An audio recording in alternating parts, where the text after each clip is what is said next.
ओम शांति। आज है 21 मई 2024। मीठे बाबा ने कहा, मीठे बच्चे, शिव बाबा वंडरफुल बाप, टीचर और सदगुरु है। उसे अपना कोई बाप नहीं, वह कभी किसी से कुछ सीखता नहीं, उन्हें गुरु की दरकार नहीं। ऐसा वंडर खाकर तुम्हें याद करना चाहिए। प्रश्न है, याद में कौन सी नवीनता हो तो आत्मा सहज ही पावन बन सकती है? उत्तर है, याद में जब बैठते हो तो बाप की करंट खींचते रहे। बाप तुम्हें देखे और तुम बाप को देखो। ऐसी याद ही आत्मा को पावन बना सकती है। यह बहुत सहज याद है, लेकिन बच्चे घड़ी घड़ी भूल जाते हैं कि हम आत्मा हैं, शरीर नहीं। देही अभिमानी बच्चे ही याद में ठहर सकते हैं। ओम शांति। मीठे मीठे बच्चों को ये तो निश्चय है कि ये हमारा बेहद का बाप है। उनका कोई बाप नहीं। दुनिया में ऐसा कोई मनुष्य नहीं होगा जिसका बाप ना हो।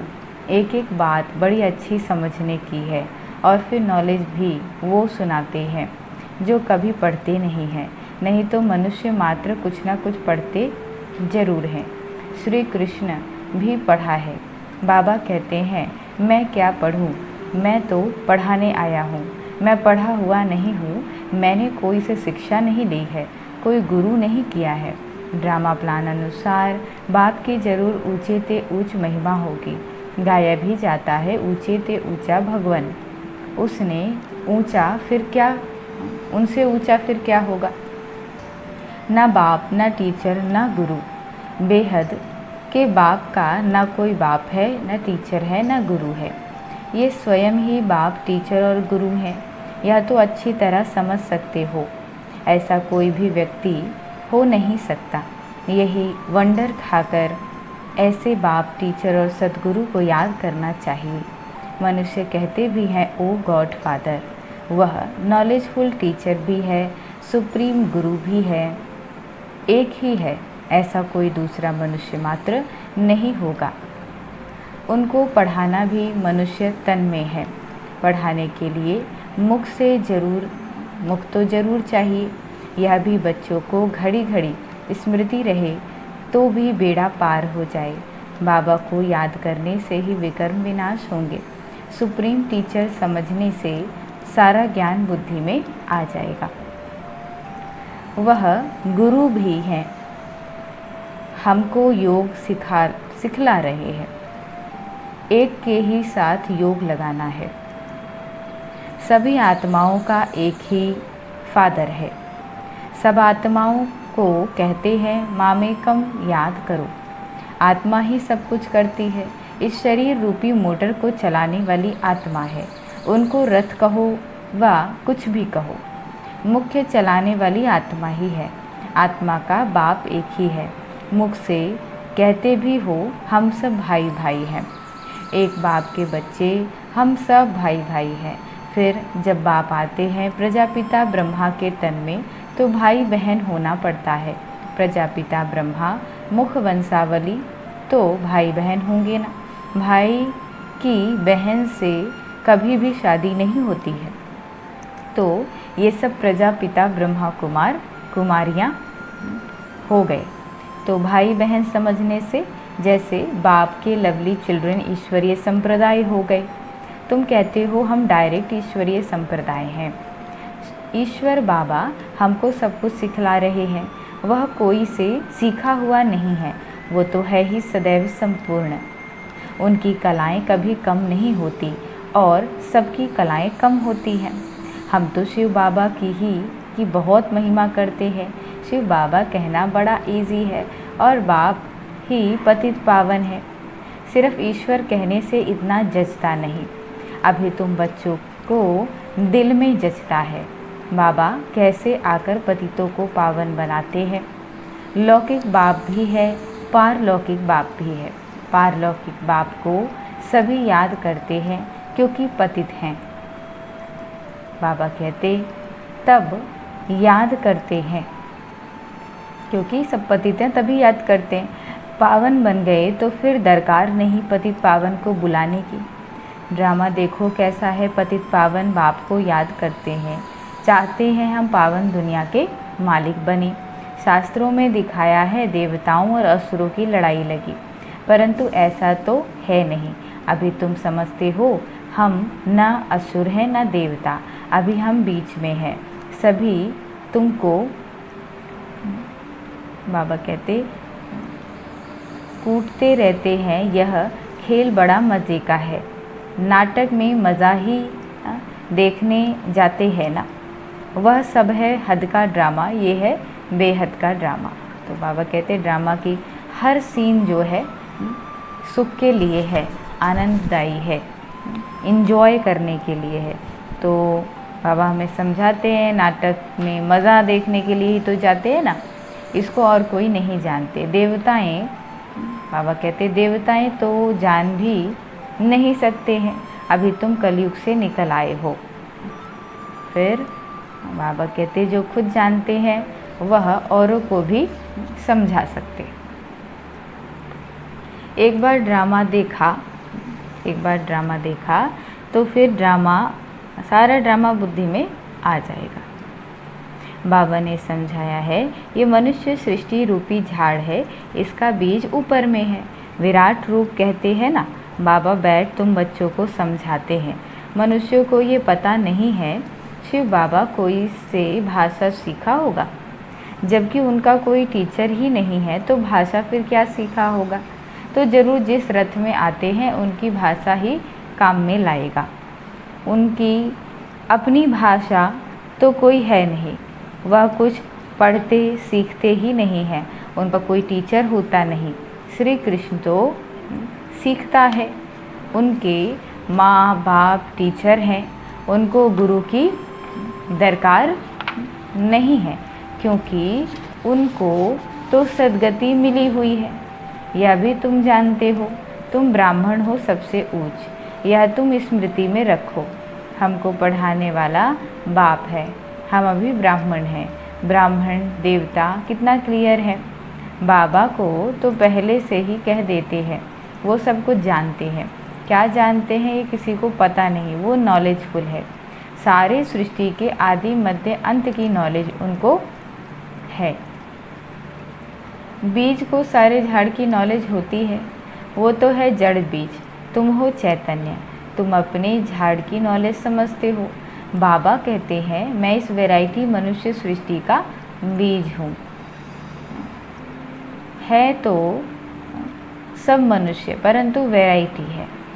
एक भी आत्मा के शरीर के फीचर्स दूसरे जैसे नहीं हो सकते, दो एक्टर्स एक जैसे नहीं हो सकते। ये है बेहद का ड्रामा। हम मनुष्यों को एक्टर्स नहीं कहते हैं, आत्मा को कहते हैं। वो लोग मनुष्यों को ही समझते हैं।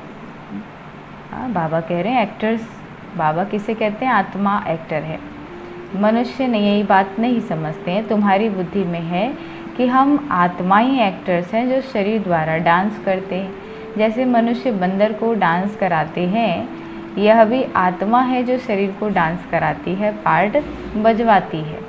यह तो बहुत सहज समझने की बात है। बेहद का बाप आते भी ज़रूर हैं, ऐसे नहीं कि नहीं आते हैं। शिव जयंती भी होती है। बाबा आते ही तब हैं जब दुनिया चेंज होनी होती है। भक्ति मार्ग में श्री कृष्ण को याद करते रहते हैं, परंतु श्री कृष्ण आए कैसे? कलयुग में या संगम पर तो श्री कृष्ण का रूप इन आँखों से देखा नहीं जा सकता, फिर उनको भगवान कैसे कहें? वह तो सतयुग का पहला नंबर प्रिंस है। उनका बाप भी है, टीचर भी है, गुरु भी। गुरु की उनको दरकार नहीं, क्योंकि सद्गति में है। स्वर्ग को सद्गति कहा जाता है। हिसाब भी क्लियर है। बच्चे समझते हैं मनुष्य 84 जन्म लेते हैं, कौन कौन कितने जन्म लेते हैं वह तो हिसाब करते हैं। डीटी घराना जरूर पहले पहले आता है, पहला जन्म उनका ही होता है।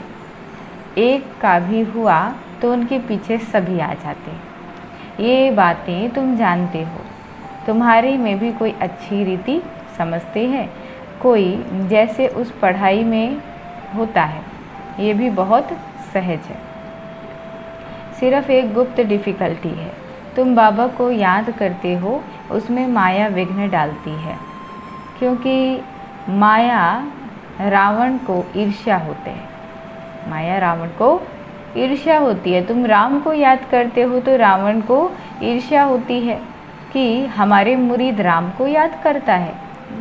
यह भी ड्रामा में पहले से ही नूंद है, नई बात नहीं है। कल पहले जो पार्ट बजाया वही बजाएंगे।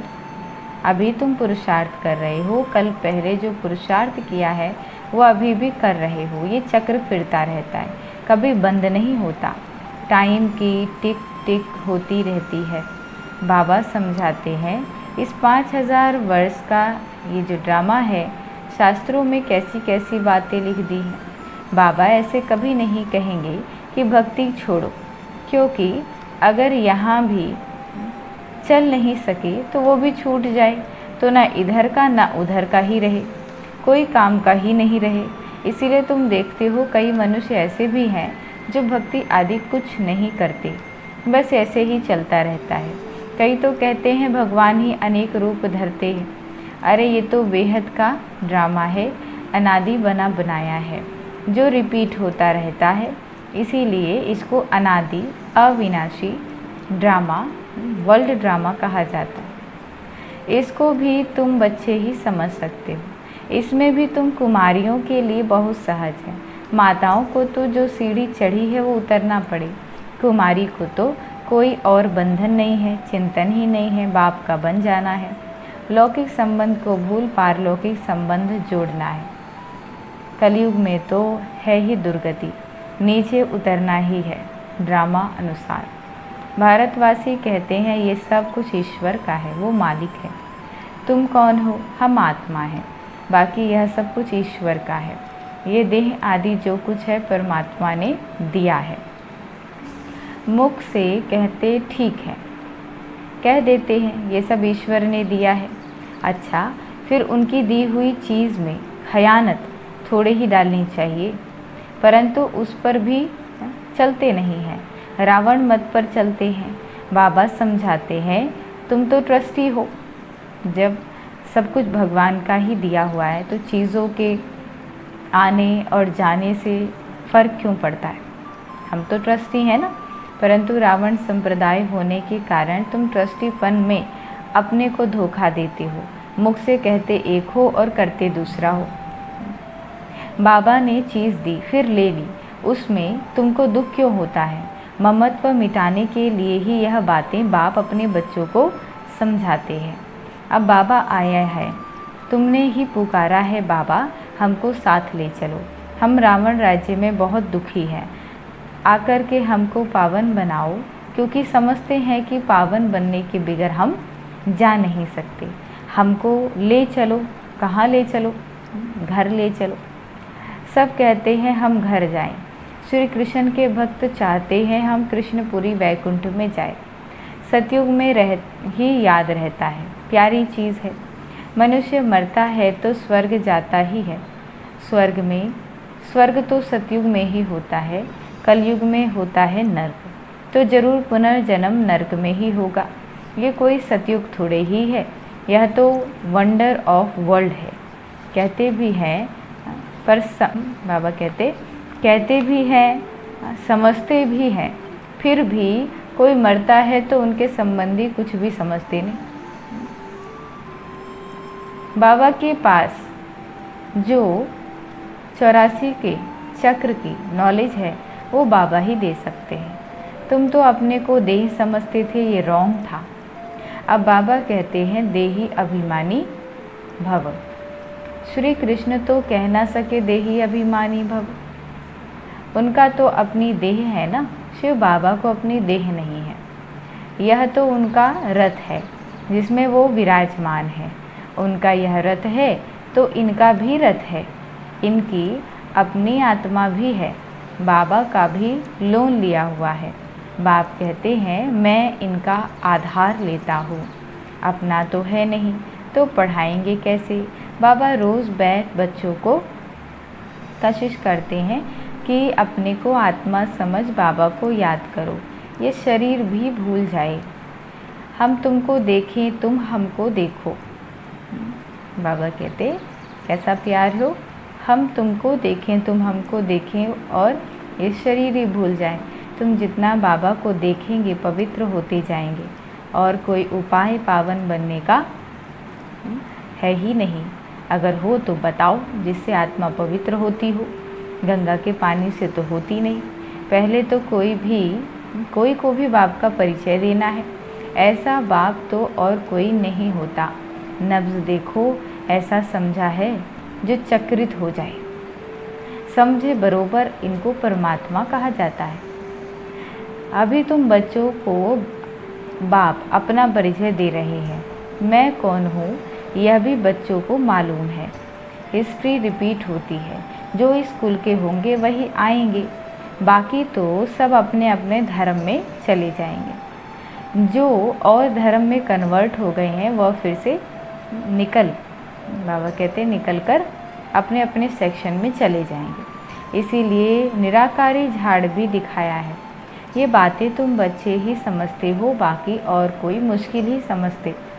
7-8 से कोई 1-2 निकलेंगे जो समझेंगे कि ये नॉलेज बहुत अच्छी है। यहाँ का जो होगा उनको तूफ़ान कमाएंगे। दिल होगी कि फिर जाकर सुने।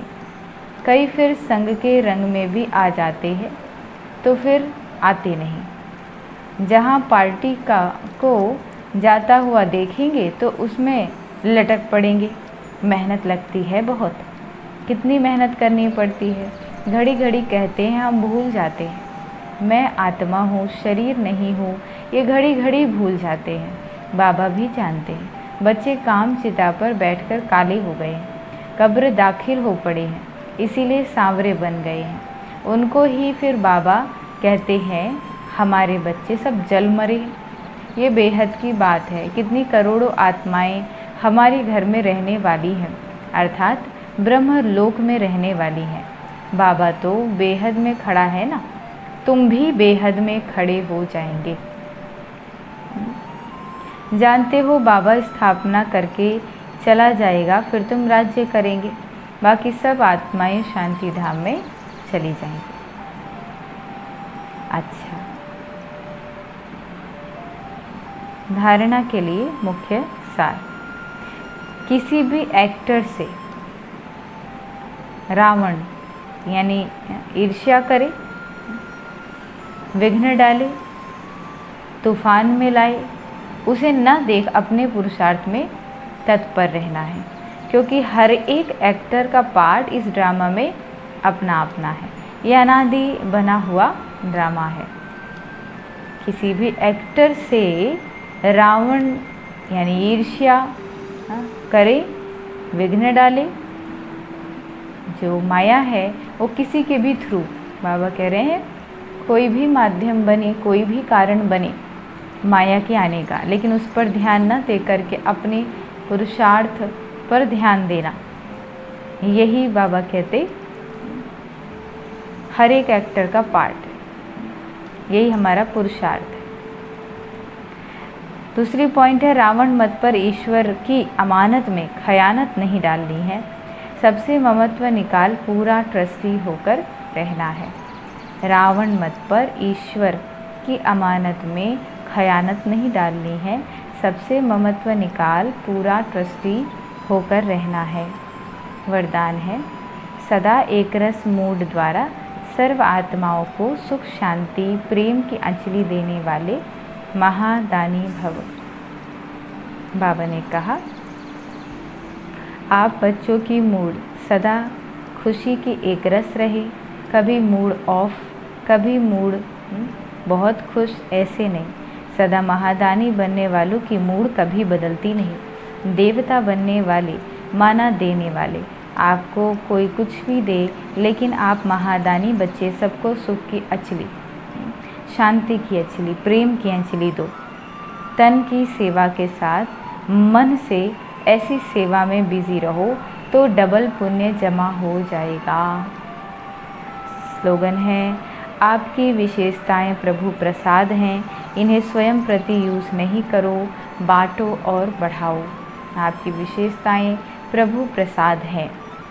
इसे स्वयं प्रति यूज़ नहीं करो, बांटो और बढ़ाओ। अच्छा, ओम शांति।